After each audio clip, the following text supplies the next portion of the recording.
In this video 2.9, we will be working with percents. By the end of the video and work time in class, you should be able to say, I can solve percent problems.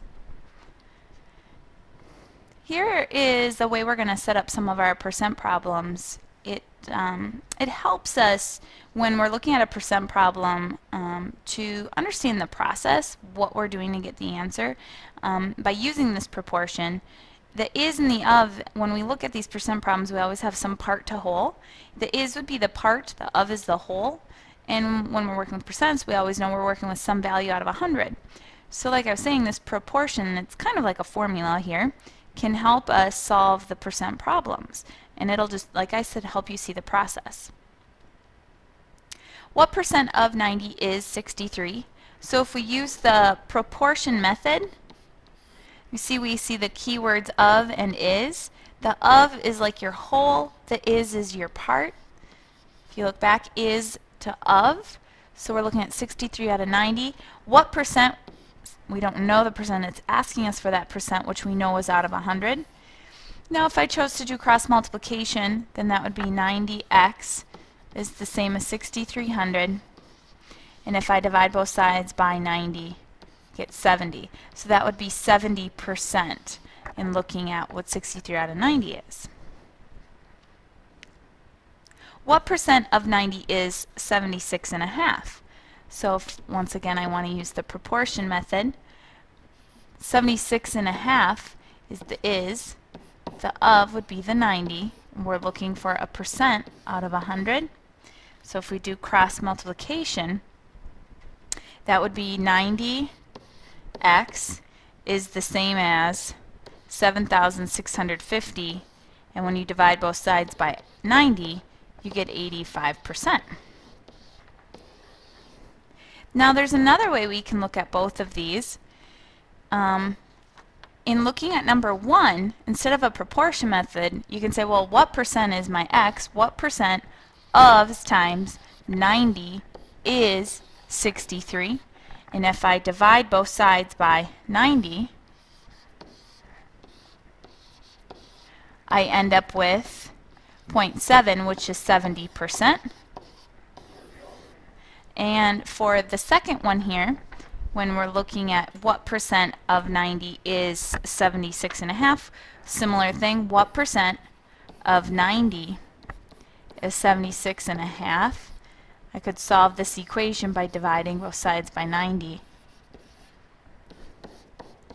And we get 0.85, which is 85%. So you can see two methods here using a proportion or an equation.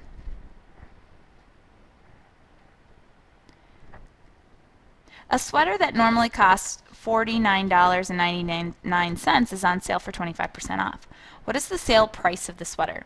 So if we're looking for the sale price, we want to know what's 25% of the sweater, which is $49.99. So turn your percent to a decimal, and when you multiply, you get a product of 12.5, so that'd be $12.50, which is the discount. To get the sale price, once again, you're going to take $49.99, take away that discount of $12.50 to get a sale price of $37.49. You could also set up a proportion where you're looking for the is, and if the proportion was set up correctly, it would be what part out of $49.99 would be 20, let's see, it was 25%. And if you solve the proportion, you would get the same $37.49. 77 of what number is 77? 77% of what number is 77? So if I use a proportion method, we're looking at a percentage, and we're looking for the of, that's what we're looking for, and we have the is. So the is the part out of some number we're looking for. The percent is 77, which is out of 100.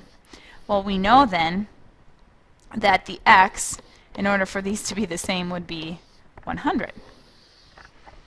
I'm just looking at that proportion.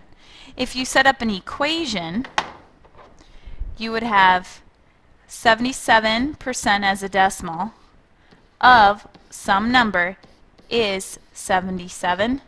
And if you solve using your properties of equality by dividing both sides by 77 hundredths, you get 100 again. So 2 methods to get that same answer. Simple interest formula is I equals P times R times T. When we're solving for simple interest, we use percentages.